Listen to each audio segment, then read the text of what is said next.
Everybody, welcome back. We're going to continue with ISOLA, then chapter 2. I read it, and I'm doing a follow-up video from my video from a couple of days ago. So ISOLA 2, it of course continues from the last chapter, and then we see Olwen and Rook here sleeping in a tent, but then Olwen, wakes up because someone is calling to her, and it's whatever it's in the water, it has the appearance of her mother, and that was once upon a time the queen, and we see her Olwen as a little girl, but then this creature senses something that is wrong. The creature is screeching and warning, that something's going on, and then we see here that the mother of the whatever it is turning into this, and she is in shock. And then Rook wakes up, and then we see the tiger confused, staring at the water or the well, and basically they are continuing their journey because, well, Olwen cannot talk in tiger form.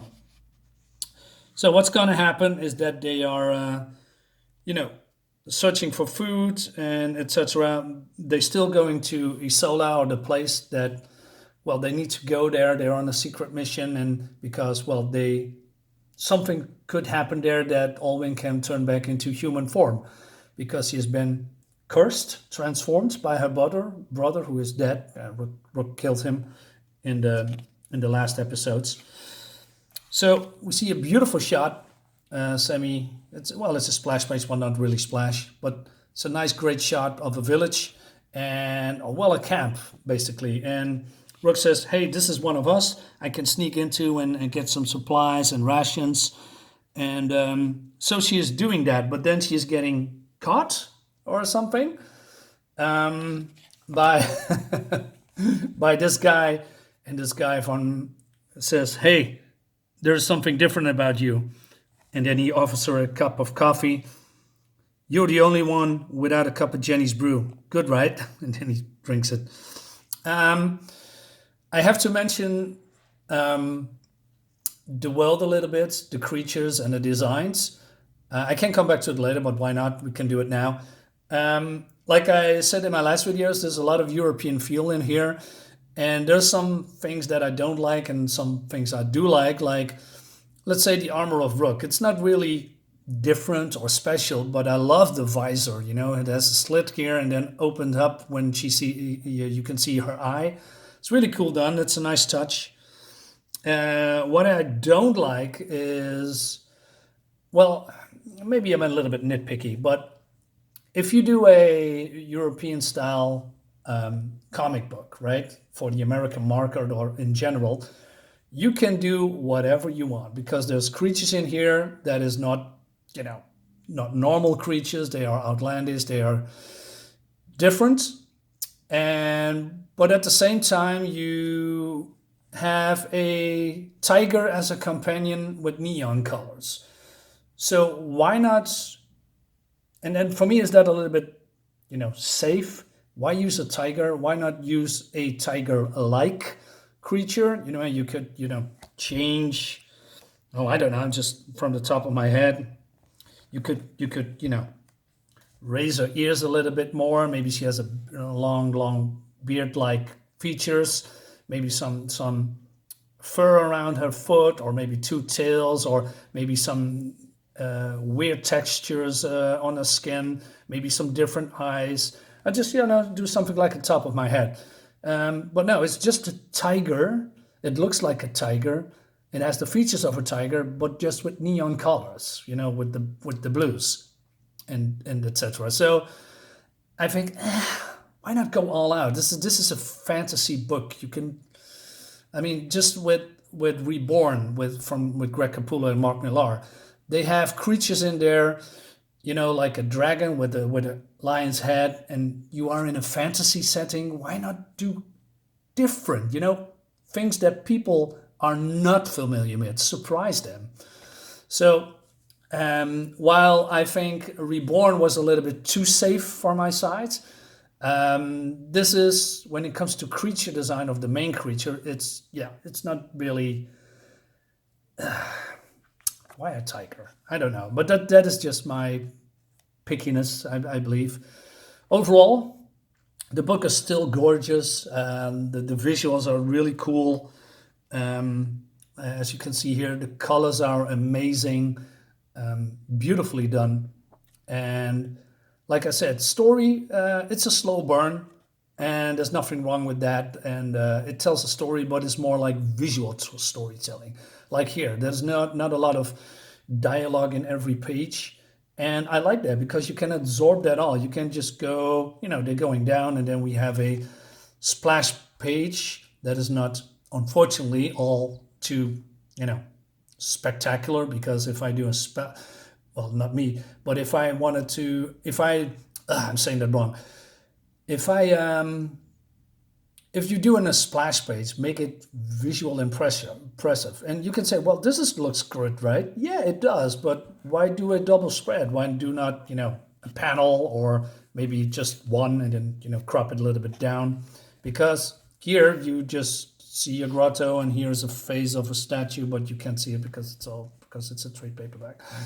So yeah, and that's too bad. So Rook here sees a shrine, and they touched it accidentally, and the container breaks, and there is ashes falling out. And then some people are coming, and they say, no, no, no, no. What? And she's crying, and it seems that these people have a belief system that if you, bury, or, have the ashes in a jar from your dead relative, or your children, it can be reborn somehow.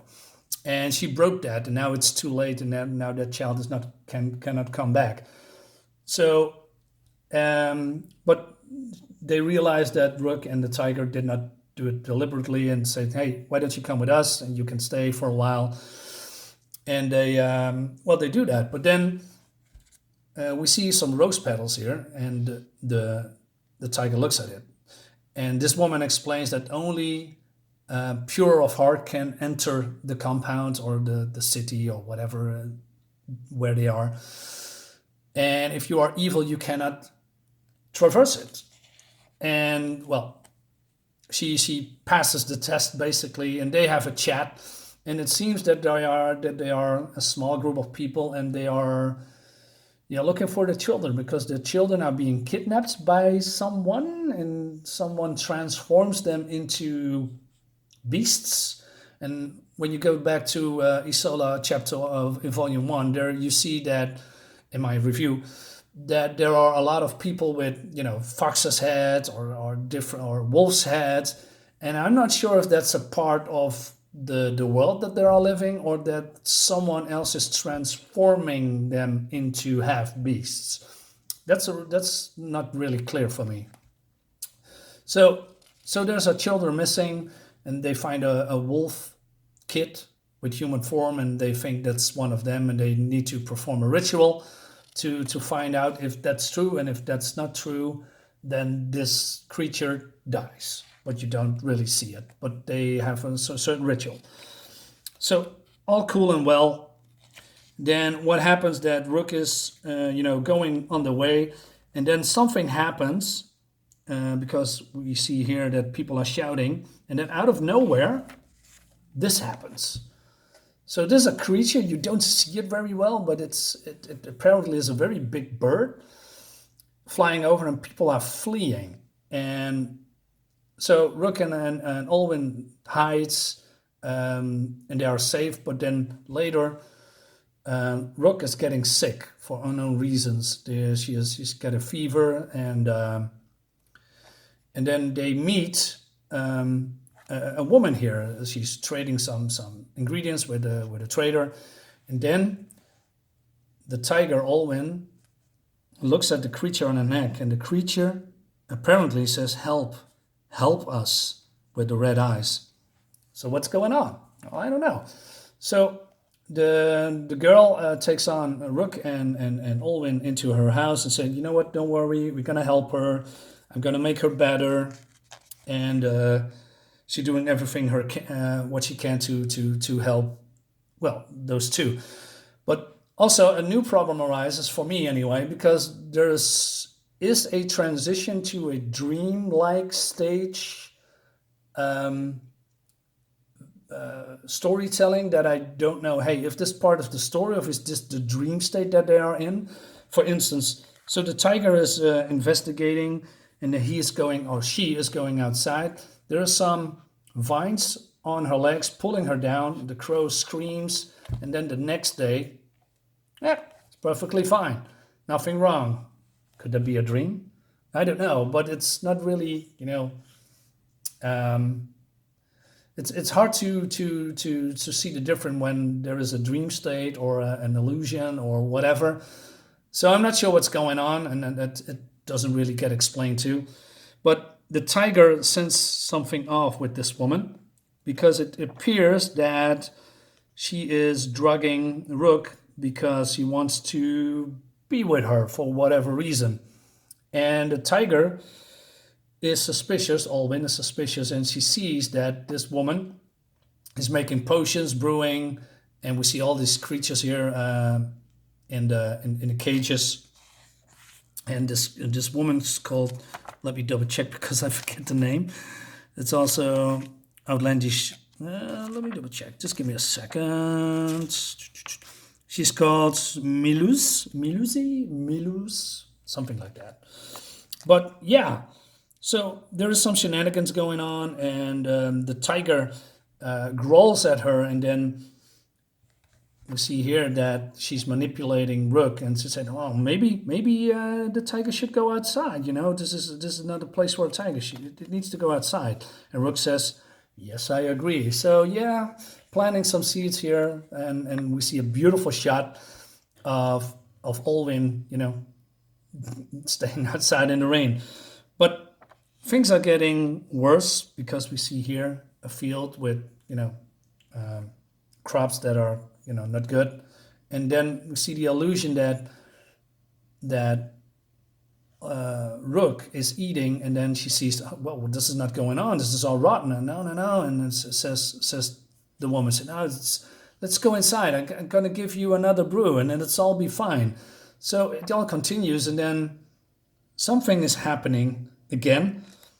So the tiger goes into a shed, and then she sees with her red eyes that these animals are basically kids.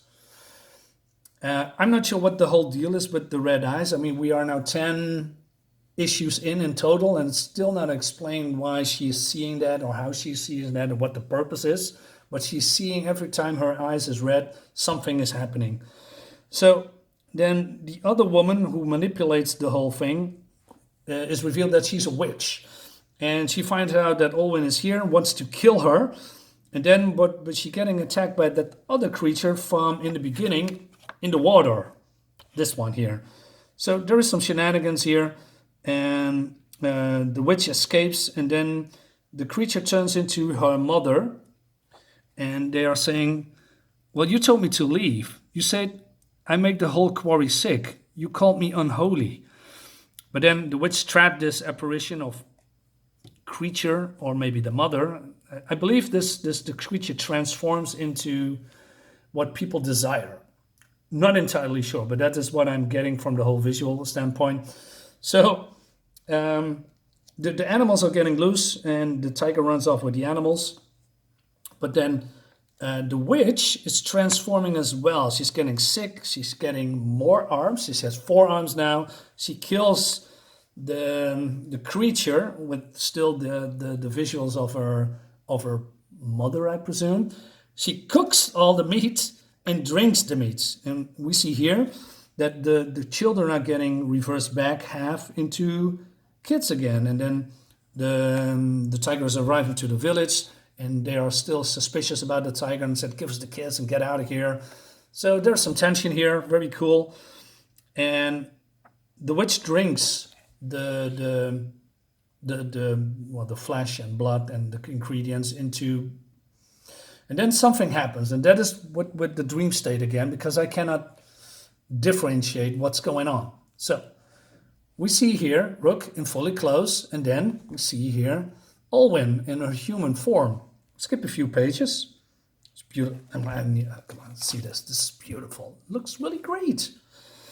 And then it reveals that they have a nice talk. They have a pretty night with each other. And like I said, there's some lesbian undertone, but you don't see it anyway. So it's very tame. So don't worry if you are triggered by that. I mean, I wouldn't mind. I'm European. I see boobs and butts and lesbians and gays and whatever in my whole country and in whole Europe. It doesn't faze me. But, maybe for the American market, I don't know.